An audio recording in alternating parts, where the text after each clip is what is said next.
कात्यायनी की कविता औरत और घर। औरत और घर।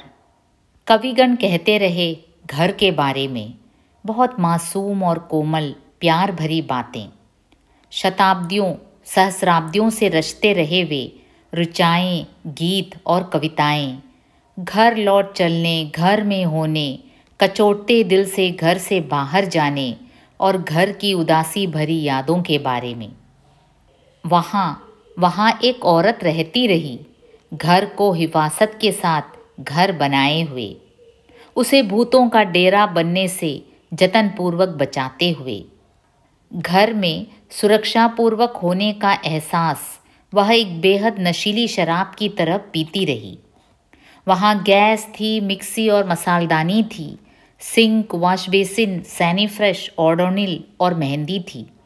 नहाने, कपड़े धोने के साबुन, सिंगारदान, झाड़, कुर्सियाँ, दीवान, कैलेंडर, पेंटिंग्स, स्वर्गीय पिताजी की माला सजी तस्वीर और शादी के समय की उसकी अपनी तस्वीर पति के साथ।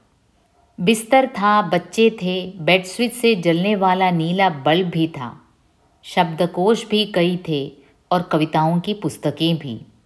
एकदम भरा पूरा था घर।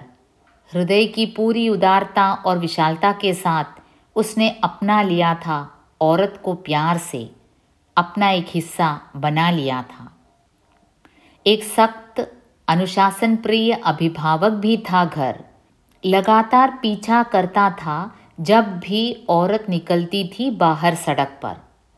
जानता था वह औरत का आना सड़क पर खतरनाक होता है, औरत के लिए और पूरे समाज के लिए भी। जादूगर था घर। देखते ही देखते अपने ठोस वजूद को उसूल में बदल लेता था। जिंदा और बेजान चीज़ों के समुच्चय के बजाय संस्कार और मूल्य बन जाता था और फिर पलक झपकते ही पहले जैसा बन जाता था, जैसा कि लोग देखते जानते हैं उसे आम तौर पर। मस्करा भी था शायद घर। औरत के सपने में दूसरे रूप धर कर आता था और उसे डराता था। आता था कभी वह उचाट पठारी मैदान बनकर, रेत का टीला बनकर या चट्टानों की तरह लुढ़कता था इधर उधर। दफ्तर में भी बना रहता था वह, जच्चा घर और रसोई घर की तरह ही साथ साथ औरत के। घर का एक टुकड़ा होने का एहसास लिए जो औरत थी।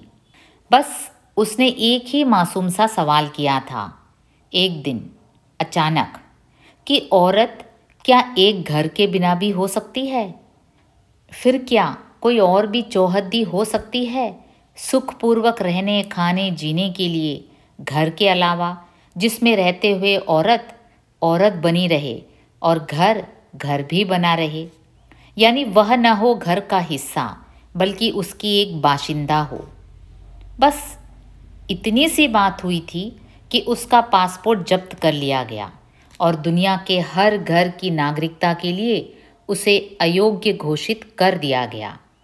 घर से अलग होकर एक लंबा सफ़र तय किया औरत ने, पागलखाने तक का। लेकिन आश्चर्य, आखिरकार उसे क्षमादान मिल ही गया। उसने पाया कि यह भी एक घर था, तीमारदारी, चौकसी और हिदायतों के साथ। फ़र्क सिर्फ इतना था कि यह उनका घर था जिनके लिए दुनिया में नहीं था कोई और घर।